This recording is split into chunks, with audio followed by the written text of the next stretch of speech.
You talk about citizen dividends, which to me sounds a lot like UBI. Can you talk to me about how that would help or hurt the U.S. economy? So UBI is redistributive, right? It means that wealth creation is happening in the private sector. Let's just assume they pay their tax. It goes back to government, which then sends a check out to people receiving UBI. I prefer a citizen's share. In other words, if we actually co-create value in what I call a mission-oriented way, which requires public, private, capital, labor, third sector to work together, then how do we make sure that we're not just socializing risks, but also socializing rewards? In other words, that the way we redistribute the wealth that's created is also in proportion to how that wealth was created in the first place.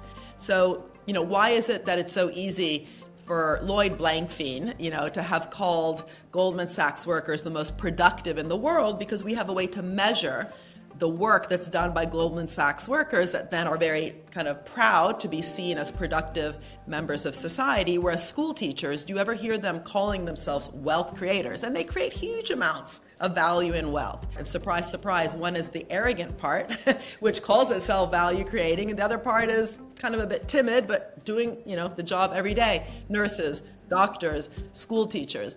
The whole notion of stakeholder value should have become a real kind of call to arms of how do we create value differently. We need to bring communities, workers, public and private institutions together to create value in a more collective, better way that's purpose-oriented, solving climate problems, solving all the sustainable development goals that every country has signed up to.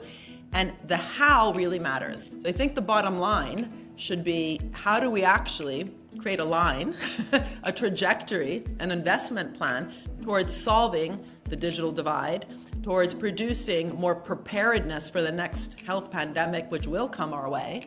We don't have to have these massive lockdowns, which hurt economic growth, they hurt business growth. But especially, how can we make it really exciting? I mean, the reason the moon landing worked is actually it managed to catalyze so much activity. So many homework problems had to be solved. Along the way, we got camera phones, foil blankets, baby formula, software. This created commercialization, it created growth, it created profits, but profits for a purpose.